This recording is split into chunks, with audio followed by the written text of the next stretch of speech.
इस कौम में हीरो आना बंद हो गए हैं। इस कौम का अब कुछ नहीं होने वाला। ये सब कुछ अब ऐसे ही चलता रहेगा।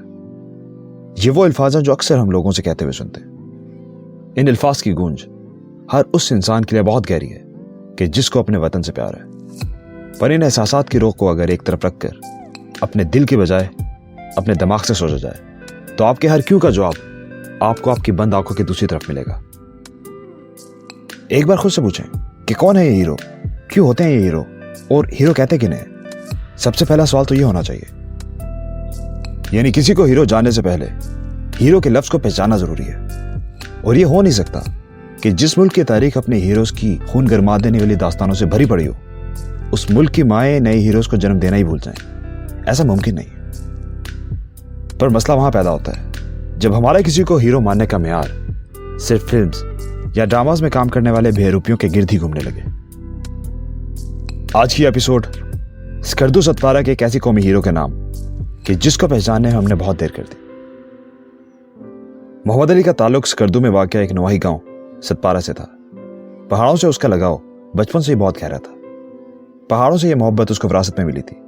उसके वालिद साहब और चचा को पेमाओं के लिए पोर्टर का काम सरंजाम देते थे। सतपारा गांव के बेशतर लोगों का ज़रिया माश भी कोपेमाई से जुड़े हुए कामों से वाबस्ता है। ये लोग कोपेमाओं के लिए पोर्टर, गाइड, रेस्क्यू और हेल्पर का काम सरंजाम देते हैं और अक्सर औकात पहाड़ों पर चढ़ने के लिए रस्सियां तक लगाने का काम भी करते हैं। अली सतपारा ने भी बड़े होकर इसी काम को अपनाना चाहा और इसकी ट्रेनिंग किसी प्रोफेशनल माउंटेनिंग स्कूल से लेने के बजाय पहाड़ों में अपने चचा से हासिल की, क्योंकि ना तो उसके पास इतने पैसे थे और ना ही कोई ऐसे माउंटेनिंग सेंटर्स जो उसको बाकायदा तौर पर यह काम सिखा सकते। ख्वाब तो उसके इससे भी बहुत बड़े थे, मगर अक्सर औकात सिर्फ ख्वाब देखना ही काफी नहीं होता। उनको पूरा करने के लिए मेहनत के साथ साथ वसाइल भी दरकार होते हैं जो उसके पास नहीं थे। वो बनना तो कोपेमा चाहता था, पर पोर्टर बनकर एक अरसा तक वो दूसरों की कामयाबियों का हिस्सा बनता रहा। वो लोगों का साजो सामान पहाड़ों पे ले जाता, उनके लिए रस्सियां लगाता, उनके लिए रास्ता बनाता और फिर अपने हाथ से उनको चाय भी पिलाता। यह ख्याल अक्सर उसके दिल में आता कि अगर बाहर से आकर लोग पाकिस्तान की खूबसूरत चोटियां सर करके अपना और अपने मुल्क का नाम रोशन करते हैं, तो वो कि जिनके मुल्क में ये चोटियां इनको सर करके तारीख रकम क्यों नहीं कर सकते। एक तवील अरसा तक पोर्टर का काम सरंजाम देने के बाद जब उसको लगा कि मैं बाकायदा तौर पर अपने बलपोते पर कोह पेमाई जैसी महंगी मुहिम जोई का हिस्सा बन सकता हूं, तो उसने इसका बाकायदा तौर पर आगाज किया। कोह पेमाई तो बहुत से लोग करते होंगे, लेकिन उसका जुनून इससे बहुत आगे का था। 2006 में शुरू किए हुए सफर में वो बहुत सी चोटियां सर कर चुका था, जिनमें काबिल जिक्र 8 ऐसी चोटियां भी हैं कि जिनकी ऊंचाई 8000 मीटर से ज्यादा है और जिसमें केटू भी शामिल है। लेकिन अब वो इन चोटियों को सख्त सर्दी में सर करके एक अनोखी दास्तान रकम करना चाहता था। अपने इस जुनून को पूरा करने के लिए उसने मेहनत शुरू कर दी। वो हर सर्दी के मौसम में इन चोटियों को सर करने की कोशिश करता और हर दफा किसी ना किसी वजह से आधे सफर से उसको वापस आना पड़ता।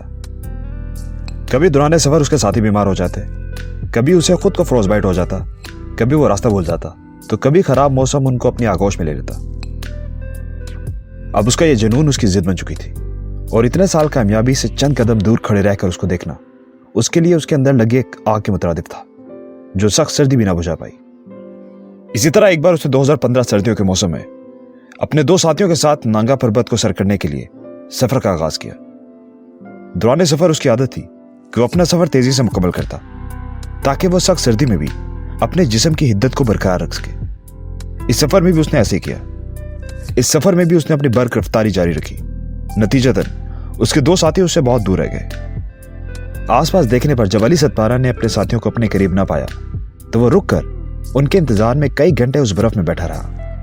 हरकत जारी ना रखने की वजह से -50 डिग्री सेंटीग्रेड में वो अपने समझने बूझने की सलाहियत को आर्जी तौर पर खो बैठा।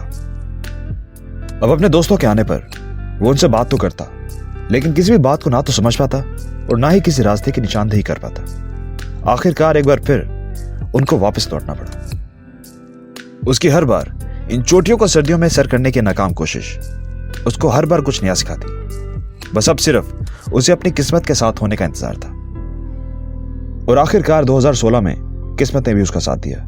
इस बार वो अपने 2 गैर मुल्की साथियों सिमोन और एलेक्स के साथ सर्दियों में नांगा पर्वत सर करने के लिए निकला। ये उसके वही साथी थे जो 2015 में भी उसके साथ थे। दौरान सफर अली सतपारा ने अपने साथियों को एक नया रास्ता जो उसने पिछले कुछ सालों में अपनी कोशिशों की वजह से यहां पर दरियाफ्त किया था और जो निस्बतन छोटा भी था पर साथ चलने को कहा। पर वो दोनों 2015 के वाकये की वजह से कि जिसमें अली रास्ता भूल चुका था, साथ चलने को तैयार न थे। खैर, उन्होंने वही रास्ता इख्तियार किया जो आमतौर पर कोपेमा इस्तेमाल करते हैं। शायद कुदरत को भी यही मंजूर था। अली सतपारा अपने उसी नए रास्ते की बदौलत नांगा पर्वत की पीक पर उनसे पहले पहुंचने में कामयाब रहा और दुनिया का वो पहला शख्स बना कि जिसने नानका पर्वत को सर्दियों में सर किया हो। इसी अचीवमेंट की बदौलत अली सतपारा का नाम Guinness book of world record में भी दर्ज है। नानका पर्वत की पीक पर पहुंचकर उसने अपने खुदा का शुक्र अदा किया कि कोई भी प्रोफेशनल ट्रेनिंग और माली वसाइल ना होने के बावजूद अल्लाह ने उसको सुरखरू किया।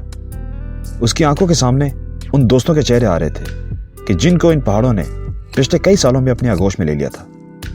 उसने वहां खुद से वादा किया कि अपने इस मिशन को उस वक्त तक जारी रखेगा कि जब तक इस काबिल ना हो जाए कि सतपारा में एक प्रोफेशनल माउंट ट्रेनिंग स्कूल ना खोल ले। क्योंकि हर साल कई नौजवान इन किलर माउंटेन्स में बाकायदा ट्रेनिंग और इंफ्रास्ट्रक्चर ना होने के बायस अपनी जान गंवा बैठते हैं। और दूसरी तरफ माउंट ट्रेनिंग से जुड़ा 90% बिजनेस अब नेपालीज अपनी प्रॉपर ट्रेनिंग और प्रोफेशनल प्लानिंग की वजह से हासिल करने में कामयाब रहते हैं। इसमें बड़ी गलती गवर्नमेंट की भी है। ये शोबा जिसकी अदम तवज्जो का शिकार है। जो फंड्स माउंट ट्रेनिंग के लिए अनाउंस होते भी हैं वो भी सियासत और दूसरी सरगर्मियों का शिकार हो जाते हैं। अली सतपारा का अब सबसे बड़ा गोल अपनी मदद आपके तहत अपनी कम्युनिटी के लिए कुछ कर पाने की जिद थी और वो इस सिलसिले में अपने गैर मुल्की साथियों के हमरा इस मिशन की तकमील में लग गया। अब बात आती है 5 दिसंबर 2020 की। इस बार अली सतपारा अपने बेटे के साथ K2 को सर्दियों में सर करने निकला था ताकि एक बार फिर दुनिया का वो पहला शख्स बने कि जिसने K2 को सर्दियों में सर किया हो। 12 दिसंबर दोनों बाप बेटा K2 बेस कैंप पहुंचे। 5 फरवरी को रात 11 बजे 2 गैर मुल्की साथियों के हमरा उन्होंने K2 पर चढ़ाई का आगाज किया। बदकिस्मती से बॉटल नेक कि जिसकी ऊंचाई तकरीबन 8200 मीटर है, पर पहुंचने पर उसके बेटे की तबीयत ऑक्सीजन लेवल में कमी के बायस बिगड़ने लगी। अली सतपारा ने अपना ऑक्सीजन सिलेंडर अपने बेटे को थमा दिया, लेकिन उसका मास रेगुलेटर फिक्स करने के दौरान उसकी तमाम ऑक्सीजन खारिज हो गई। बाप के कहने पर उसे चोटी से नीचे उतरना पड़ा क्योंकि इसके अलावा कोई चारा भी नहीं था। और यही वो जगह थी जहां पर अली सतपारा और उसके बेटे साजिद सतपारा की आखिरी मुलाकात हुई थी।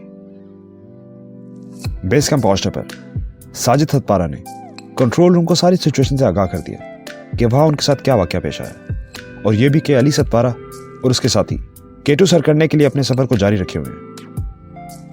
अब उसके बेटे के इंतजार की घड़ियां बढ़ने लगी। दोपहर हुई, शाम गुजरी और फिर रात आई, पर उनकी कोई खबर ना आई। उसके बेटे ने आखिरी वक्त तक अपने बेस कैंप की लाइट को जला के रखा कि रास्ता भटकने की सूरत में रोशनी को देखकर वो वापस आ जाए। पर इस बार अली सतपारा वापस आने के लिए नहीं गया था। इस वाकये के फौरन बाद रेस्क्यू टीम्स को अली सतपारा और उसके 2 गैर मुल्की साथियों जॉन स्नोरी और जॉन पब्लो की तलाश में भेज दिया गया, पर उनकी कोई खबर ना मिल सकी। रेस्क्यू टीम्स का कहना है कि वो K2 सर करने के बाद वापसी में रात को आने वाले तूफान की नजर हो गए।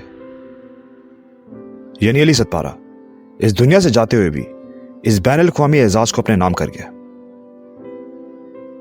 अब जब कभी भी K2 का नाम लिया जाएगा तो उसके साथ अली सतपारा का नाम जरूर आएगा। यह है मोहम्मद अली सतपारा, मेरी कौम का हीरो, और यह है उसकी कहानी।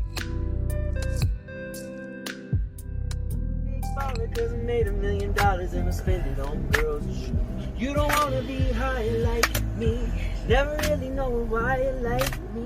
You don't ever want to step off that roller coaster and be all alone. And you don't want to ride the bus like this, never knowing who to trust like this. You don't want to be stuck up on that station, stuck up on that station. Oh.